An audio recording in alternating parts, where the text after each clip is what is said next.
आपल्या सर्वांचा लाडका नेता आणि जीवाभावाचा दादा, काल दादांच्या जाण्याने जे दुःख झालं ते दुःख महाराष्ट्र राज्य आणि राज्यातील असणाऱ्या सर्व जिल्ह्यांना दुःख या ठिकाणी होणं साहजिक आहे.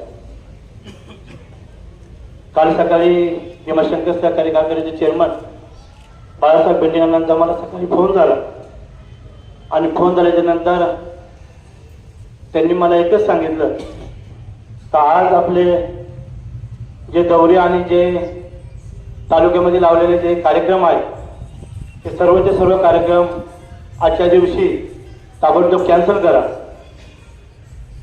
मला त्या ठिकाणी कळलंच नाही का अचानक असा कोणता निर्णय झाला जेणेकरून आजचे असलेले सर्व प्रचार दौरे आपल्याला कॅन्सल करावे लागत आहे. आणि मी नानांना विचारलं तर नक्की काय गोष्ट घडली त्या सर्व गोष्टी आपल्याला आज कॅन्सल कराव्या लागत आहे. तर त्यांच्या मुखातून कोणताही शब्द बाहेर येत नव्हता. त्यांनी मला सांगितलं मला त्या ठिकाणी व्यक्त होता येत नाही, पण तू टीव्ही जर चालू केली तर त्या ठिकाणी तुला समजन नक्की आपल्या पक्षावरती आणि आपल्या सर्वांवरती काही शोक पसरले आहे.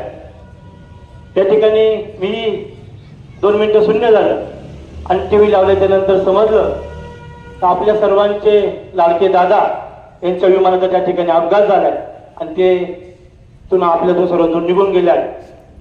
दादाबरोबर काम करीत असताना जिल्ह्यामध्ये मी कार्यकारिणी काम करीत असताना अनेक वेळा दादांबरोबर त्या ठिकाणी मिटिंगांच्या निमित्ताने बैठकीच्या निमित्ताने त्या ठिकाणी बसण्याचा योग आला आणि सर्व तालुक्यातील आणि जिल्ह्यातील कार्यकर्त्यांना कसं मार्गदर्शन केलं पाहिजे, त्यांना कसं काम केलं पाहिजे आणि सर्व काम करीत असताना त्यांना युवक कार्यकर्त्यांना कशी ताकद दिली पाहिजे हे सर्व आम्ही दादांना त्या ठिकाणी जवळून पाहिलं.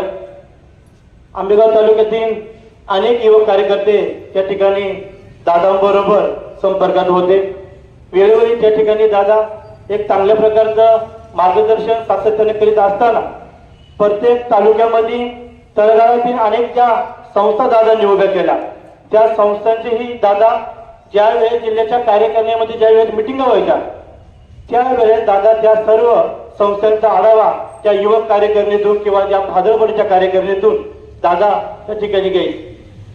ह्या पक्षाची धुरा सांभाळत असताना आणि राज्याच्या पटलावरती काम करत असताना एक स्पष्ट नेता किंवा